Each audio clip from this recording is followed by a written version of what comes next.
네, 오늘 같이 보실 말씀은 민수기 2장 1절부터 2절까지 말씀 보겠습니다. 우리 화면에 나오는데요, 다 같이 자리에서 일어나셔서 한 목소리로 읽겠습니다. 1절 2절입니다. 시작. 여호와께서 모세와 아론에게 말씀하여 이르시되 이스라엘 자손은 각각 자기의 진영의 군기와 자기의 조상의 가문의 기호 곁에 진을 치되 회막을 향하여 사방으로 치라. 아멘. 우리 말씀에 은혜 받으셔 인사하면서 앉겠습니다. 말씀에 은혜 받으세요. 아멘. 이스라엘의 진 편성과 배치라는 제목으로 말씀을 나누겠습니다. 우리가 예수님을 믿으면 죄를 용서받고 구원을 받습니다. 여러분 이런 생각 해보신 적 있습니까? 우리가 받는 구원이 개인적인 것일까 아니면 공동체적인 것일까? 이건 굉장히 중요한 문제거든요. 신앙의 방향을 결정하는 문제이기 때문에 굉장히 중요한 질문인데 어떤 것 같습니까? 개인적인 걸까요? 아니면 공동체적인 걸까요? 코로나로 인해서 많은 교회도 영향을 받았는데 그 중에 하나가 뭐냐면 가나안 성도가 많아졌다는 겁니다. 가나안을 거꾸로 읽으면 안 나가거든요. 교회를 안 나가는 성도들이 많아졌어요. 코로나로 모일 수 없어서 온라인 예배를 하다 보니까 아예 그냥 교회를 쉬어버리는 사람들이 굉장히 많아졌다는 거죠. 한때 무교회주의가 유행을 했던 것처럼 가나안 성도가 굉장히 많아졌는데, 물론 여기에는 교회에 대한 부정적인 영향도 있었다고 저는 생각을 합니다. 그런데 그럴지라도 교회를 안 나가도 되는 것인가? 이 질문에 대해서 답을 하려면 제가 조금 전에 물었던 그 질문, 구원이 개인적인 것인지 아니면 공동체적인 것인지에 대해서 먼저 생각을 좀 해보셔야 됩니다. 분명히 구원은 내가 개인적으로 신앙 고백을 드려서 믿고 구원을 받는 겁니다. 따라서 개인적인 게 맞습니다. 그런데 시작은 개인적이지만 교회 공동체 안에서 우리의 믿음은 자라고 성숙해져가요. 교회 공동체가 아니면 절대로 우리 신앙은 자랄 수가 없습니다. 따라서 그런 면에서 구원은 개인적으로 시작하지만 공동체적이라고 말할 수가 있습니다. 제가 지난주에 우리 나눴던 말씀은 출애굽한 이스라엘 백성들이 시내산에서 언약을 받음으로 하나님의 백성으로 이제 삼으시게 되고, 그 다음 이 백성들의 숫자를 계수하셔서 무엇으로 삼으셨다고 우리가 배웠습니까? 지난주에 이들을 하나님의 군대로 삼으셨다고 배웠어요. 하나님의 군대. 여러분, 군대는 혼자 할 수가 없는 거죠. 이들을 하나님의 군대로 삼으셨다는 얘기는 우리의 신앙이 공동체적이라는 걸 보여줘요. 시내산에서 율법을 통해서 하나님의 백성이 된 것으로 멈추지 않고 거기서 이 공동체 안에서 우리 신앙이 자라가야 된다는 것을 보여주는 그 사건이라는 거예요. 교회가 문제가 있을 수 있고 잘못된 일이 있을 수 있지만 그렇다고 가나안 성도로 교회를 안 나가는 것은 옳지 않다는 거예요. 그래도 함께 모여가지고 바른 공동체를 만들어가는 것이 우리의 책임인데, 오늘 읽은 2장의 앞부분과 이 전체에 나오는 내용이 그 지파들의 배치도가 보여주는 것이 바로 그 부분을 보여주고 있습니다. 2장 1절에 여호와께서 모세와 아론에게 말씀하여 이르시되라고 되어 있습니다. 누구에게 말씀하셨어요? 모세와 아론에게. 그 1장에서 인구 조사를 명령하실 때는 누구에게 말씀하셨냐면 모세에게 말씀하셨어요. 그런데 2장에서는 모세와 아론에게 동시에 말씀하세요. 왜 어떨 때는 모세에게만 하시고 또 어떨 때는 둘에게 동시에 하셨을까? 인구조사는 모세가 다른 지파 리더들을 통해서 충분히 혼자서도 조사할 수 있는 그런 내용입니다. 근데 여기서 말씀하시는 이 12지파를 배치하는 일은 혼자는 좀 역부족이에요. 혼자는 안 되고 누군가 도와줄 사람이 필요해요. 팀워크가 필요해요. 그래서 모세와 아론에게 동시에 하나님이 말씀하십니다. 저는 여기에도 신앙의 그 공동체성이 나타난다고 생각해요. 혼자 할 수 있는 부분도 있지만 같이 모였을 때 할 수 있는 일들이 있다는 거죠. 우리가 예수를 믿고 구원받아서 곧바로 가나안 땅에 들어간다고 한다면 어쩌면 공동체가 그렇게 중요하지 않을지도 모릅니다. 그런데 가나안에 들어가려면 여러분 어디를 지나가야만 됩니까? 광야를 지나가야 돼요. 광야를 반드시 거쳐야만 됩니다. 거기서는 전쟁을 치르기도 하고요, 어려운 일을 만날 때도 있어요. 혼자서는 절대 안 돼요. 공동체가 필요해요. 그 공동체 안에 들어가서 서로를 도울 때 광야를 지나갈 수 있는 힘, 쓰러지지 않는 힘을 얻게끔 되는 거죠. 인구조사를 통해서 계수된 사람들의 숫자가 20세 이상의 남자들이 60만이었습니다. 여자와 아이를 합치면 아마 그 이스라엘 백성들 전체가 한 200만이 넘는 아주 큰 많은 사람들이었을 거예요. 여러분, 이 많은 사람이 광야를 지금 지나가고 있지 않습니까? 근데 거기서 다 개인적으로 행동한다고 생각해 보세요. 이게 어떻게 되겠습니까? 우왕좌왕하겠죠. 그냥 오합지졸이 따로 없을 거예요. 모세가 말 한마디를 전하려고 해도 이 제대로 전달이 안 될 거예요. 그러다가 이 광야에서 그냥 자기들끼리 우왕좌왕하다 다 이제 뭔가 쓰러져 버리고 말 겁니다. 그래서 하나님은 뭘 말씀하시냐면, 이 백성들이 오합지졸이 되지 않도록 하나님의 군대로서의 역할을 감당할 수 있도록 모세와 아론에게 진을 편성하라고 말씀하십니다. 그게 이제 2절의 내용이에요. 이스라엘 자손은 각각 자기 진영의 군기와 자기 조상의 가문의 기호 곁에 진을 치되 회막을 향하여 사방으로 치라. 이 말씀대로 이스라엘 백성들이 다 재배치가 됐을 때 이들은 오합지졸이 아니라 하나님의 강력한 위대한 군대로서 변모하게 돼요. 위대한 군대가 돼요. 여러분, 어느 인류 역사상 이렇게 많은 사람들이 40년 동안 광야에서 살아남았던 기록은 없습니다. 어디에도 이런 기록은 없어요. 광야에서는요, 개인보다도 공동체가 중요한데 이 많은 사람들이 아무것도 없는 그 황무지에서 살아남을 수 있었고 잘 조직된 군대가 될 수 있었던 것은 무엇을 따랐기 때문이냐면 하나님의 말씀을 따랐기 때문이었습니다. 하나님 말씀. 사람이 떡으로만 살 것이 아니요 하나님의 입에서 나오는 모든 말씀으로 살 것이니라. 그렇게 하셨던 그 말씀처럼 이스라엘 백성이 하나님 말씀 앞에 순종했을 때 하나님의 군대로서 이들은 이 광야에서 승리를 경험하게 돼요. 여러분, 우리 인생도 마찬가지 아닙니까? 우리 인생의 이 광야와도 같은 인생 아닙니까?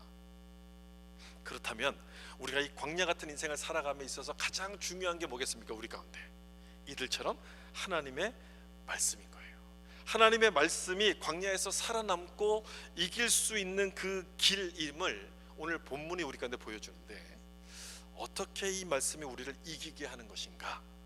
오늘 본문에서 좀 더 구체적인 방법이 2절에 나옵니다. 2절 마지막 부분 보시면 진을 치되 회막을 향하여 사방으로 진을 치라, 이렇게 말씀해요. 이게 이제 광야에서 이길 수 있는 방법이에요. 회막을 향해서 사방으로 진을 치라. 여기 회막이란 말이 나오죠. 아직 성전을 짓기 전이잖아요. 지금 광야를 이동하고 있는 중이니까 성전을 못 짓고 이제 텐트 천막에서 있었는데 하나님의 언약궤를 텐트에다 모셨습니다. 그 텐트를 가리켜서 거룩한 텐트, 성막 이렇게 불렀어요. 다른 말로는 여기 나오는 것처럼 회막이라는 말로도 불렀습니다. 모일 회자를 써서 모이는 장소 또는 텐트 오브 미팅, 영어 성경에서 이렇게 돼요. 텐트 오브 미팅, 만남의 텐트, 이런 뜻인 거예요. 회막. 누구를 만난다는 겁니까? 거기서 하나님을 만난다는 거예요. 하나님.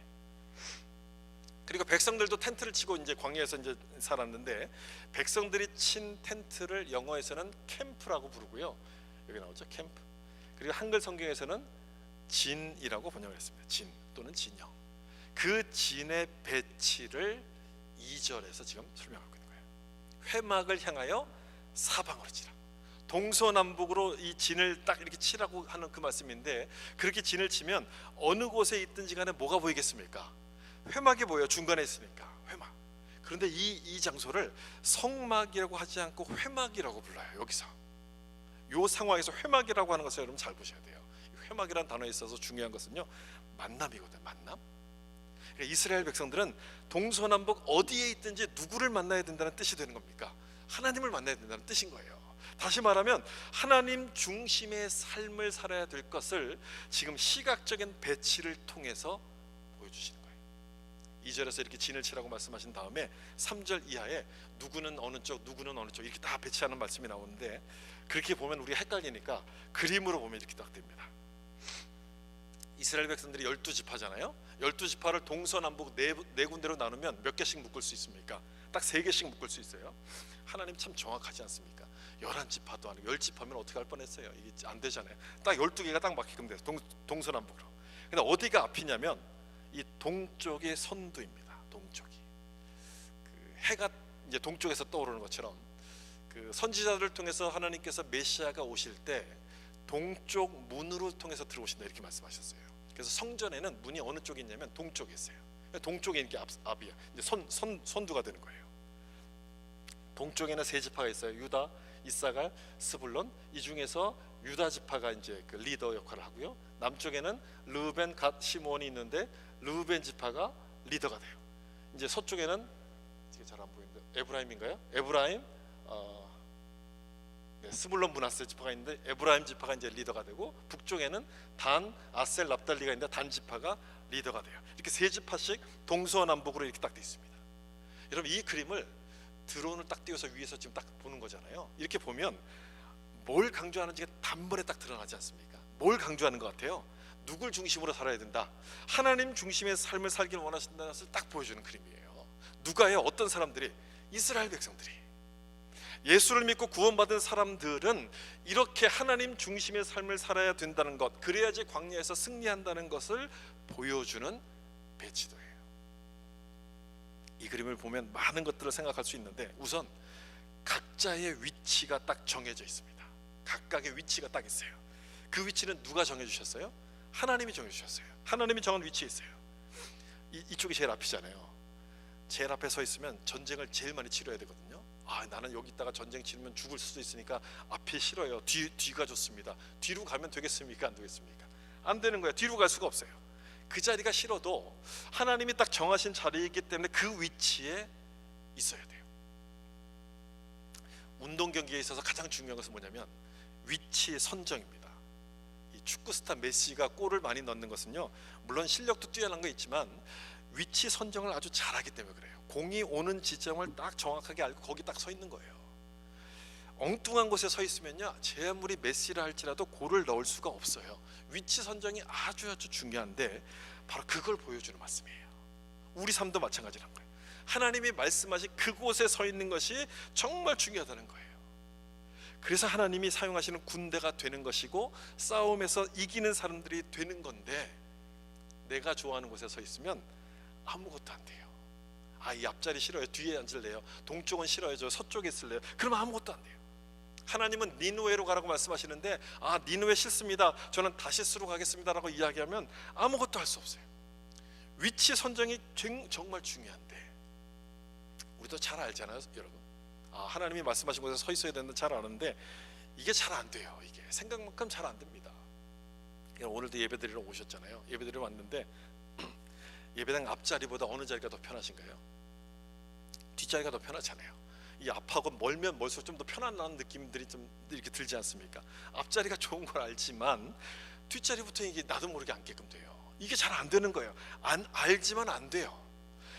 그런데 지금 이 그림이 보여주는 것은요, 하나님 중심의 삶이라는 거예요. 불편하고 싫어도 그냥 내가 원하는 대로 하지 않고 하나님이 말씀하신 위치에 있는 것이 하나님 중심으로 사는 것이다, 그걸 보여줍니다. 하나님 중심으로 삶, 하나님이 원하는 곳에 있는 것. 그리고 이 진영의 배치가 보여주고 있는 것은 이 상호 보완적인 모습입니다. 세 지파씩 이렇게 묶어서 놨잖아요. 이 세 지파가 각각 독립적이면서도 서로 이렇게 보완한다는 뜻이에요. 세 지파마다 리더로 세운 사람들이 있어요. 리더로 세운 사람들은 그 중에서 전쟁을 제일 잘하는 사람들이에요. 그러니까 12지파가 전부 다 전쟁을 잘할 수는 없잖아요. 전쟁을 잘하는 지파들도 있고, 어떤 지파는 농사를 잘 짓는 지파들도 있고요, 어떤 곳은 이 무역을 잘하는 지파들도 있어요. 이 중에서 아셀과 납달리, 요 지파들은 농사를 아주 잘 짓는 사람들이에요. 나중에 가나안 땅에 정착할 때 땅을 분배하는 걸 보면 옥토를 이 사람들에게 줘요. 농사를 잘 짓는 사람들이에요. 여기 스불론 요 지파는요, 그 땅을 분배할 때 저쪽에 바닷가 쪽에 이제 무역을 할 수 있는 해안가의 땅을 줘요. 장사를 잘하는 사람들이에요. 이런 지파마다 특성들이 있다는 거예요. 제일 앞장서 있는 이 리더 유다는 12지파 중에서 인구가 제일 많았습니다. 그 다음으로 많았던 사람들이 요 단이거든요. 인구가 제일 많다는 것은 그만큼 전쟁을 치를 수 있는 능력이 뛰어나다는 거예요. 그러니까 이 사람들이 리더가 되는 거예요. 이렇게 서로 다른 사람들을 묶어가지고 서로 보완해 줄 수 있도록 하나님께서 배치를 하셨어요. 지금의 교회도 여러분 마찬가지 아니겠습니까? 지금의 교회도 그렇죠. 우리 교회에 모여있는 성도님들을 보면요, 다 똑같은 탤런트 가진 사람이 없어요. 전부 다 다른 탤런트를 갖고 있어요. 어떤 분들은 전도를 잘하시는 분이 있고, 또 어떤 분들은 음식을 잘하시는 분이 있어요. 저는 전도와 음식을 잘하는 것이 거의 동률이라고 생각해요. 두 분 다 있어야 돼요. 음식을 잘하는 분이 없으면 그 교회는 부흥할 가능성이 없어요. 잘 먹어야 되거든요. 음식을 잘하시는 분도 굉장히 중요해요. 또 음악을 잘하시는 분이 있어요. 또 이것도 아니고 저것도 아니고 그러면 누군가를 잘 도와주는 분이 있어요. 말도 잘 걸어주고 잘 친절하게 해주는 이런 분들이 있어요. 이런 분들이 다 모여가지고 이 교회를 아름답게 만들어가는 거예요. 서로 다른 은사를 가진 사람들이 한 교회 안에 모여 있다는 것은 여러분 무슨 뜻이겠습니까? 서로를 보완하라는 거예요. 그래서 누구를 영광스럽게 하라고? 하나님을 영광스럽게 하라고 그렇게 만들어 주신 거예요. 그러므로 여러분, 나에게는 있고 저 사람에게 없다고 해서 내가 자랑할 것도 아니고 튀일 것도 아니에요. 내가 남들보다 앞서려고 할 것도 아니라 서로 이렇게 맞춰가는 게 중요해요. 위치 선정을 잘 하셔야 된다 그랬잖아요. 내 위치를 지키면서 하나님을 위해서 나에게 주신 달란트를 사용하게 될 때 교회 공동체가 아름답게 세워지고 그 안에서 나도 성장하는 것을 경험하게끔 되는 겁니다. 다시 그림을 보시면 이 세 지파씩 묶어서 동서남북으로 배치했잖아요. 그래서 어디 있든지 간에 텐트 문을 딱 열면 어디가 보입니까? 성막이 보이는 거예요. 보이기만 합니까? 언제든지 하나님을 만날 수가 있는 거예요. 언제든지 하나님께로 갈 수가 있어요. 저는 그것이 성막을 한가운데 두셨던 이유라고 생각해요. 여러분, 광야를 좀 이리 걸어가고 있는데 얼마나 힘든 일이 많겠습니까? 좋은 일보다 나쁜 일이 많겠죠. 그렇게 나쁜 일이 많아서 내 마음이 울적해질 때 언제든지 하나님께 가장 먼저 달려오라고 성막을 딱 중간에 이렇게 다 배치하셨어요. 그래서 이 성막이 이스라엘 백성들을 다 돌보신다는 것을 보여주기도 하고, 또 어찌 보면 이 12지파가 성막을 이렇게 둘러싸고 있지 않습니까? 또 어떻게 보면 12지파가 하나님을 이렇게 둘러싸고 있고 이렇게 지키는 것처럼 보이기도 해요. 여러분, 그렇게 보면 이런 의미가 되지 않겠습니까? 우리가 하나님을 지키면 하나님도 우리를 지키신다, 이런 의미가 될 수 있어요. 근데 어떻게 우리가 하나님을 지켜요? 우리가 하나님을 지킬 수 없잖아요. 하나님을 지킨다는 얘기는 뭐냐면 이 그림처럼요, 하나님 중심으로 그 말씀에 순종한다는 뜻이에요. 우리가 하나님 말씀에 열심히 순종하면 하나님도 우리를 지키신다는 뜻이에요. 내 삶의 중심에 하나님을 딱 모셔놓으면 하나님의 놀라운 은혜가 우리를 보호한다는 것을 이 그림이 우리한테 보여주는 거예요. 하나님 중심의 삶을 여기서 말씀하고 있고요. 또 하나는 하나님의 질서를 보여줍니다. 하나님의 질서. 각 지파의 위치를 하나님이 이렇게 딱딱 정해주셨잖아요. 내가 원하는 곳에 자리 잡은 게 아니고 하나님이 정해주신 곳에 이들 지파가 자리를 잡아요. 어디가 선두라 그랬습니까? 동쪽이에요. 동쪽이 선두인데 선두의 리더는 누구냐면 유다예요. 유다 지파. 유다 지파는 그 야곱의 12아들 중에서 네 번째입니다. 네 번째 사람이 여기 선두의 리더를 맡아요. 출생 순서로 정해진 것이 아니라 영적인 상태를 보시고 정하셨다는 것을 여기서 보여주는 거예요. 이 하나님의 질서인 거예요. 출생 순서대로 되는 게 아니라 영적인 상태를 보시고 하나님께 그 순서를 정하세요. 12아들 중에서 여러분 장자가 누굽니까? 12지파의 장자가 누구예요? 장자는 르우벤 지파거든요. 르우벤이 장자인데 선봉에는 누가 섰냐면 네 번째 아들인 유다 지파가 선봉을 맡는 거예요. 출생 순서대로 된 게 아니라는 거예요. 왜 그랬느냐? 이 르우벤은 장자였음에도 불구하고 죄를 많이 범했습니다. 아버지의 침상을 더럽히는 죄도 범했고요. 흉년이 들어서 이 곡식을 구하러 애굽에 갔을 때 베냐민이 붙잡히고 또 다른 아들이 여기 붙잡혀 있었는데 그 두 번의 위기 가운데 르우벤은 나서지 않아요. 장남인데 장남이 나서야 되는데도 르우벤이 나서지 않고 누가 나섰냐면 유다가 나서요. 유다가 자기 목숨을 걸고 나서요. 그러면서 실제적인 장자의 역할을 유다가 맡게 돼요. 나중에 야곱이 축복할 때도 르우벤보다도 유다에게 더 많은 축복을 드려요. 그럼 유다는 실수한 게 없느냐? 유다는 아무것도 실수한 게 없어서 그렇게 되느냐? 아니죠. 유다도 실수 엄청 많이 했습니다.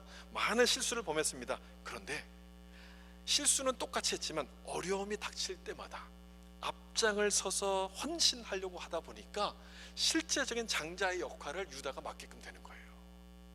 하나님께서 무엇을 중요하게 보시는가가 여기 나타나지 않습니까, 여러분? 먼저 된 자가 나중되고 나중된 자가 먼저 된다는 그 말씀처럼요, 혈통에 따라서 되는 것이 아니라 내가 하나님 앞에 헌신하고 순종하려는 그 마음을 보시고서 영적인 장자가 된다는 거예요. 영적인 상태에 따라서 장자가 될 수 있다는 거예요. 얼마나 감사한 말씀이에요, 여러분. 우리같이 늦게 믿은 사람에게 정말 감사한 말씀이에요. 내가 늦게 믿었어도 내가 순종하는가에 따라서 얼마든지 하나님 안에서 장자가 될 수 있고 장자의 축복을 누릴 수 있다는 거예요. 그런데 문제는 우리가 그걸 자꾸만 잊어버려요. 하나님께서 영적인 상태에 따라서 이 질서를 매기신다는 것을 자꾸 잊어버려요. 그래서 어떻게 하냐면 서열을 자꾸만 따집니다. 서열. 내가 이 교회 온 지 벌써 10년 됐어, 내가 이 교회에서 제일 오래 다녔어 라고 큰 소리 치면서 교회 주인 행세를 하려고 해요. 교회 리더가 되려고 해요. 하나님의 질서는 그게 아닌데, 하나님의 질서는 영적인 상태로 결정이 되는 것인데, 신앙의 연수를 자랑하고 내가 받은 은사를 자랑하면서 자꾸만 자기를 높이려고 합니다. 그러면 여러분 질서가 깨지게 돼요. 그랬던 교회가 신약 성경에 나오지 않습니까? 어떤 교회입니까? 그 교회가 고린도 교회예요. 고린도 교회. 성령의 은사를 다른 어떤 교회보다도 넘치도록 부어주셨어요. 그 교회만. 그랬으면 여러분 정말 겸손하게 하나님 앞에 감사하면서 섬겨야 되는데, 이 사람들이 어떻게 했냐면 내 은사가 더 크다 그러면서 서로 비교하고 자랑합니다. 내가 더 커, 아니야 내가 더 커, 이렇게 막 서로 경쟁하다가 교회가 막 혼란스러워지기 시작했어요. 영적인 질서가 무너진 거예요. 이때 하나님께서 바울을 통해서 주신 말씀이 있어요. 어떤 말씀이냐면 이 말씀이에요. 고린도전서 14장 40절 말씀 같이 한번 읽어볼까요? 모든 것을 품위 있게 하고 질서 있게 하라. 이 말씀을 주세요. 품위 있게 하고 질서 있게 하라. 저는 이 두 가지, 품위와 질서는 하나님을 믿는 그리스도인들이 가져야 될 아주 중요한 모습이라고 생각해요. 품위와 질서.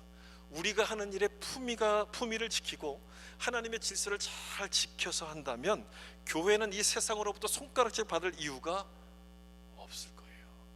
근데 교회에서 하는 일을 보세요. 품위가 있습니까?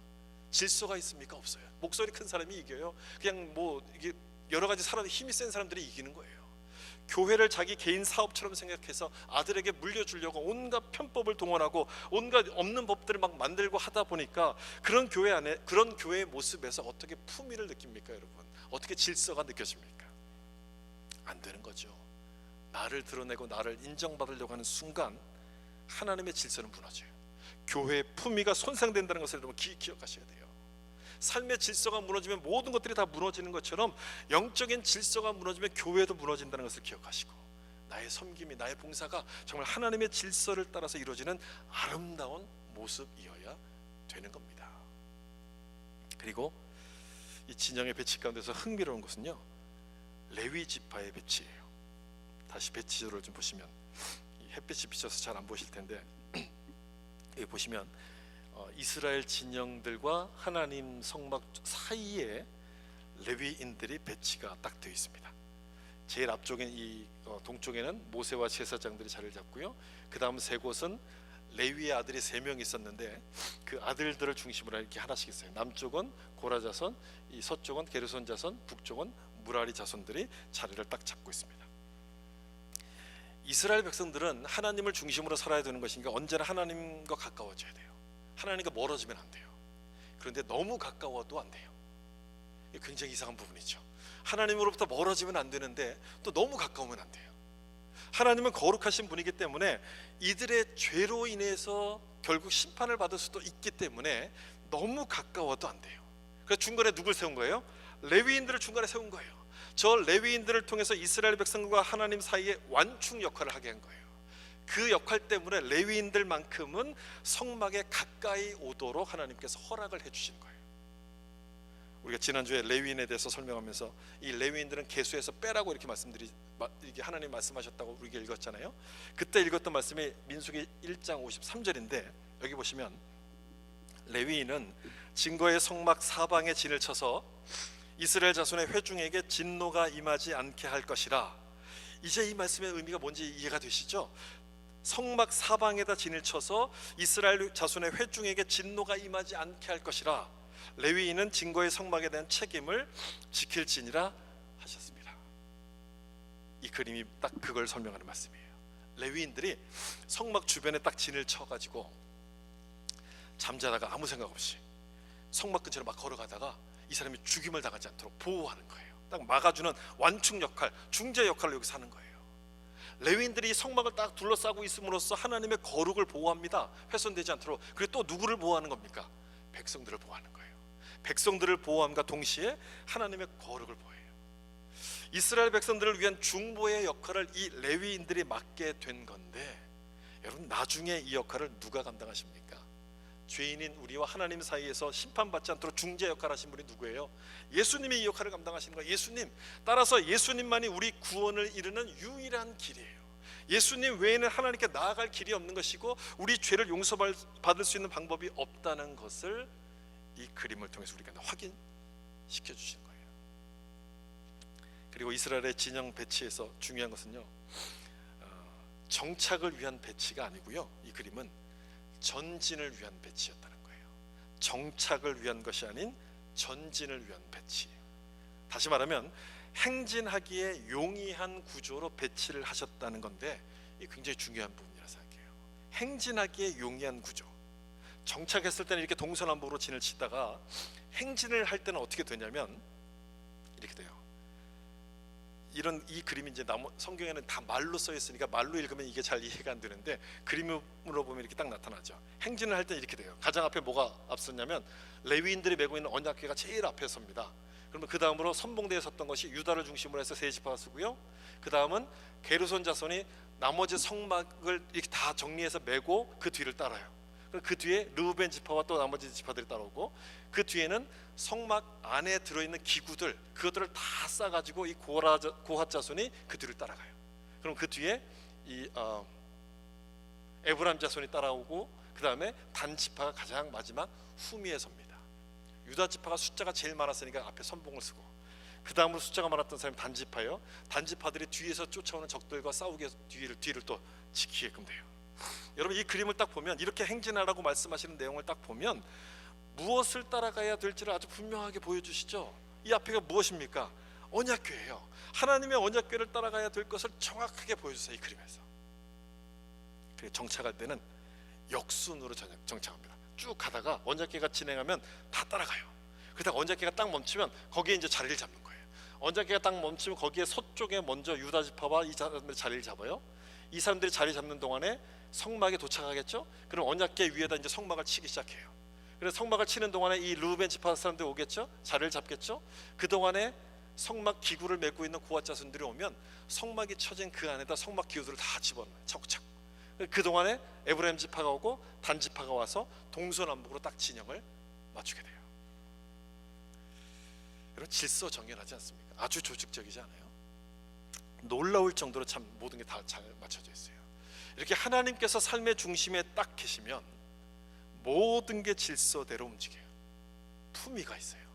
질서가 있어요. 딱 잡혀요. 성경 공부 시간에 여러분 이런 그림 보신 적 있을 거예요. 이런 그림.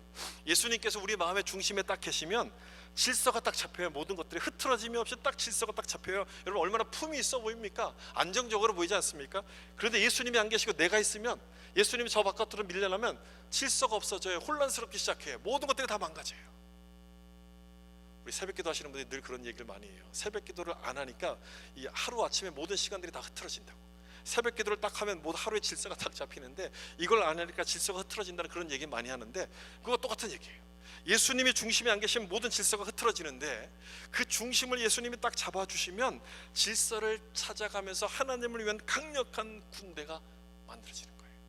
그래서 성경은 하나님을 가리켜서 질서의 하나님이라고 말씀하시고, 하나님의 백성인 우리를 가리켜서도 그 질서를 원하시는 거예요. 질서 있게 살기를 원하세요. 어떤 질서냐? 아까 그림에서 본 것처럼 언약궤를 앞장 세우고 따라가는 질서. 언약궤를 따라가는 질서. 너희는 먼저 그의 나라와 그의 의를 구하라. 그리하면 이 모든 것을 너희에게 더하시리라. 그 말씀처럼 언약궤를 앞세우고 따라가는 질서. 그게 아니면 질서가 흐트러져요. 흐트러지면 전진할 수가 없어요. 그냥 거기서 이렇게 막 거기서 우왕좌왕할 수밖에 없는 거예요. 앞으로 전진해 나갈 수가 없는 거예요. 이 모습이 전진을 위한 배치라고 제가 설명드리지 않았어요? 정착이 아니라 전진을 위한 배치라고 한 것은, 언약궤가 가는 대로 우리가 그 앞을 따라가야지만 우리가 하나님의 목표로 하신 이 가나안 땅에 도착할 수 있기 때문에 그래요. 정착을 위한 그 배치가 아니라 전진을 위한 배치로서 이렇게 말씀하신 거예요. 이스라엘 백성들의 삶은 거기 정착해 있는 것이 아니라 계속해서 전진하는 것이 중요하다. 그것 때문에 이런 배치도를 하나님 말씀하신 거예요. 여러분, 예수 믿는 게 참 중요합니다. 예수를 믿으셔야 돼요. 안 믿으시면 안 돼요. 예수 믿어야지만 우리가 구원받고 하나님의 백성이 될 수 있어요. 예수 믿는 건 굉장히 중요해요. 근데 그보다 더 중요한 것은 뭐냐면 어떻게 예수를 믿는가 하는 부분이 중요해요. 어떻게 예수를 믿는가? 어떤 분들은 예수를 믿어도 예수님을 손님으로 믿어요. 아까 그 그림에서 예수님이 저 밖에 밀려난 것처럼 손님으로 믿어요. 또 어떤 분들은 예수님을 내 마음의 중심에 모셔서 주인으로 믿어요.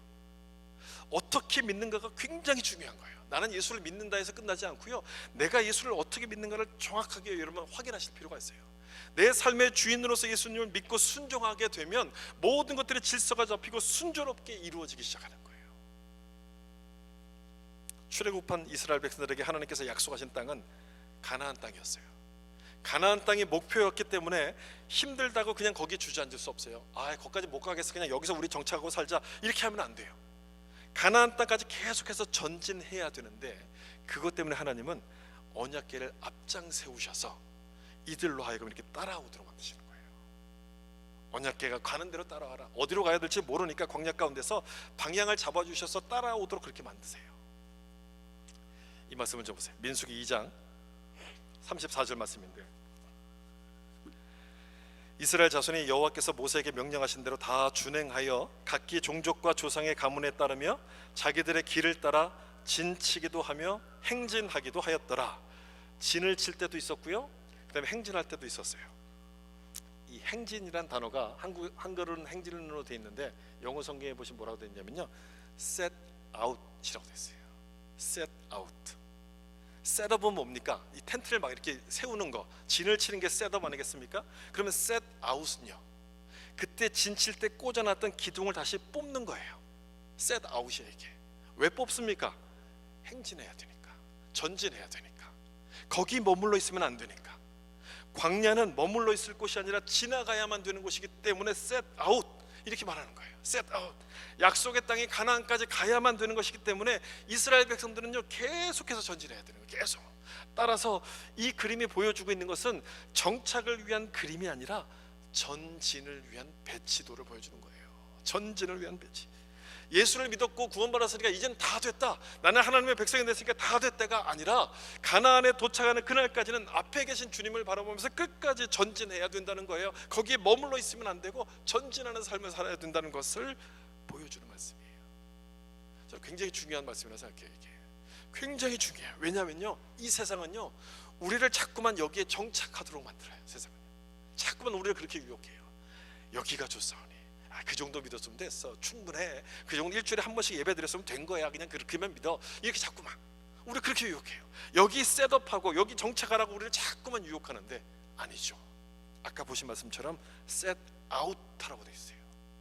장막을 치기 위해서 꽂아놨던 그 기둥을 뽑아서 계속해서 전진하라, 이렇게 말씀하는 거예요. 이 세상은 우리가 정착해서 살 것이 아니기 때문에, 광야에서 멈추면 죽는 것처럼 세상도 마찬가지입니다. 세상이 아무리 좋아도 거기에 멈추고 거기 안주하려는 순간 우리 영적 상태는 죽어가기 시작해요.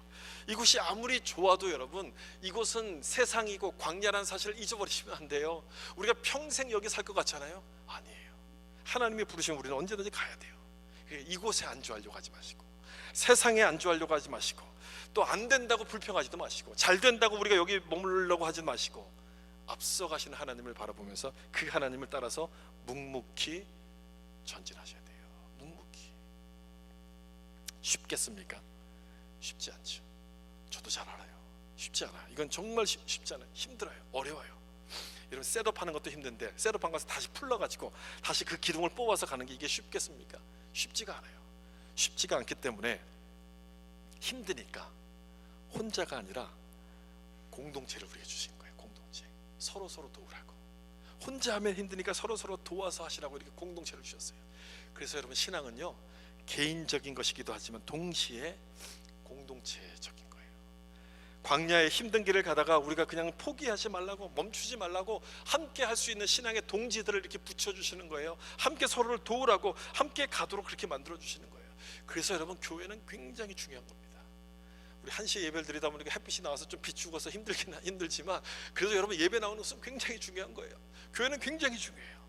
이 교회 안에서 신앙생활을 잘 해야지만 우리 신앙들이 성장하기 시작하는데, 어떻게 하면 되느냐?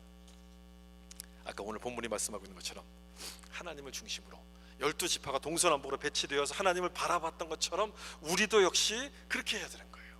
하나님을 중심으로 하나님을 바라보는 삶을 사셔야 돼요. 그 하나님을 앞세우고 우리 그 뒤를 따라가는 삶을 사셔야 되는 거예요. 멈추지 말고 계속 전진하셔야 되는 거예요. 그렇게 하지 않으면 광야에서 방향을 잃어버려요.